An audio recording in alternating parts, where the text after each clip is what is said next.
संत रैदास मध्यकाल में एक भारतीय संत कवि सद्गुरु हुए। इन्होंने रैदासी पंथ की स्थापना की। इनके द्वारा रचे गए कुछ दोहे भजन सिख लोगों के पवित्र गुरु ग्रंथ साहिब में संकलित किए गए हैं। आपने जाति पाति का घनघोर खंडन किया है और आध्यात्मिक ज्ञान का मार्ग दिखाया है। रैदास ने साधु संतों की संगति से ज्ञान प्राप्त किया है।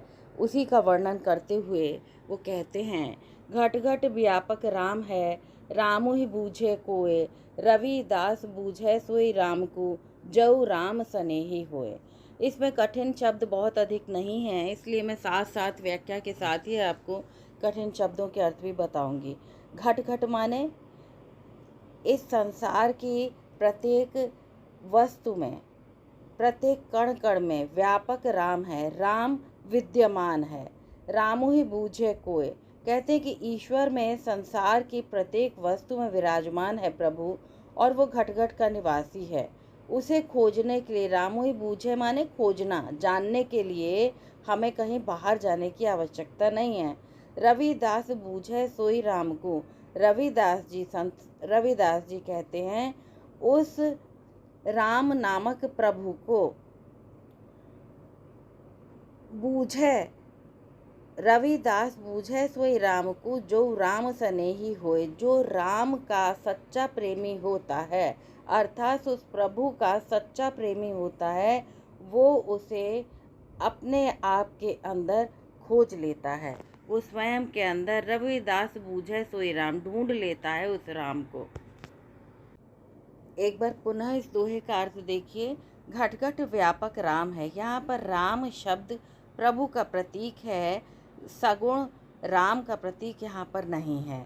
घट घट यानी संसार की प्रत्येक वस्तु में प्रभु उपस्थित हैं, और रामो ही बूझे कोय, ऐसे प्रभु को ढूंढने की बाहर क्या आवश्यकता है। रविदास बूझे सोई राम को, जो राम सनेही हुए।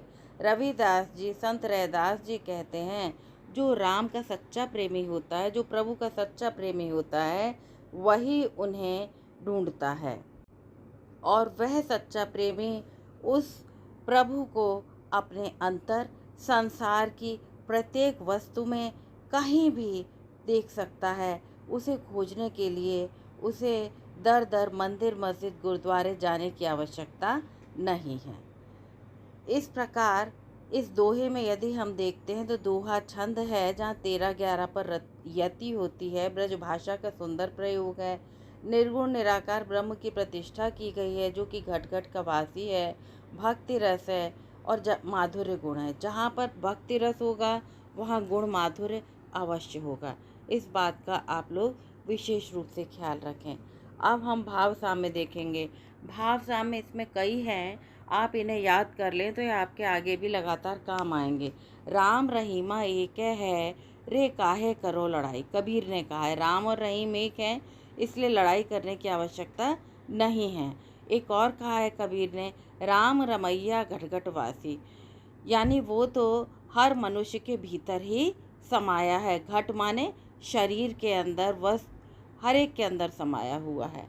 और एक आप लोगों ने बहुत सुना होगा, कस्तूरी कुंडली बसे, मृग ढूंढे बन माही, ऐसे घटी घटी राम है दुनिया जानत नाही। यानी राम कहाँ है, वो जो प्रभु कहाँ है, अपने अंदर ही है। जिस प्रकार कस्तूरी की सुगंध को खोजने के लिए मृग संपूर्ण संसार में चक्कर लगाता है, जबकि वो कस्तूरी की गंध तो उसकी नाभि में ही समाई होती है, ऐसे ही प्रभु हैं जो कि हर व्यक्ति के हृदय में विराजमान है। उन्हें बाहर खोजने की आवश्यकता नहीं है। एक बहुत प्रसिद्ध है दोहा, उसे आप ज़रूर याद करें, बहुत अच्छा है।